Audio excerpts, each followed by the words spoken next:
আজ সোমবার ২৭ জানুয়ারি ২০২৫, ১৩ মাঘ ১৪৩১ বঙ্গাব্দ, ২৬ রজব ১৪৪৬ হিজরি। জানিয়ে দেব আজকের দৈনিক যুগান্তর পত্রিকার প্রধান শিরোনামগুলো। পুতুল কানাডার নাগরিক, বিশ্ব স্বাস্থ্য সংস্থার পদ পেতে জালিয়াতি, অনুসন্ধানে দুর্নীতি দমন কমিশন, রাষ্ট্রীয় সম্পদের অপব্যবহার এবং নিয়ম বহির্ভূত কার্যকলাপের আশ্রয় নেওয়া হয়েছে। সাবেক অর্থমন্ত্রী কিবরিয়া হত্যার ২০ বছর, কিলিং মেশিনে টাকা দেন সালমান এফ রহমান। জড়িত ছিলেন আরও ৩ এমপি, ডক্টর রেজা কিবরিয়া। শাহবাগে ইবতেদায়ী শিক্ষকদের পুলিশের লাঠিপেটা, আহত ৬। হামলার তীব্র নিন্দা হাসানাত আবদুল্লার। খোলা হলো এসকে সুরের লকার, বিপুল পরিমাণ বিদেশি মুদ্রা স্বর্ণালঙ্কার জব্দ। ইসরায়েলের গুলি কেড়ে নিল শিশু লায়লার জীবন।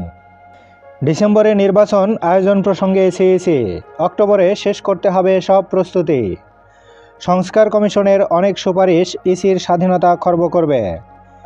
নিবন্ধন থাকার উপর নির্ভর করবে আওয়ামী লীগের অংশগ্রহণ। প্রতিদিন দৈনিক পত্রিকাগুলোর শিরোনাম জানতে লাইক, কমেন্ট এবং সাবস্ক্রাইব করুন।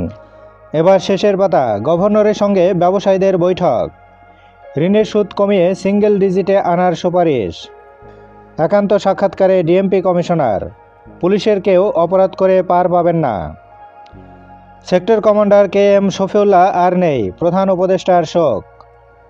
ইউএসএআইডির চিঠি, বাংলাদেশে সব মার্কিন সহায়তা বন্ধ। হেলিকপ্টার থেকে গুলির প্রমাণ মিলেছে। বাংলা একাডেমি ঘেরাও, পুরস্কার কেলেঙ্কারিতে জড়িতদের শাস্তি দাবি।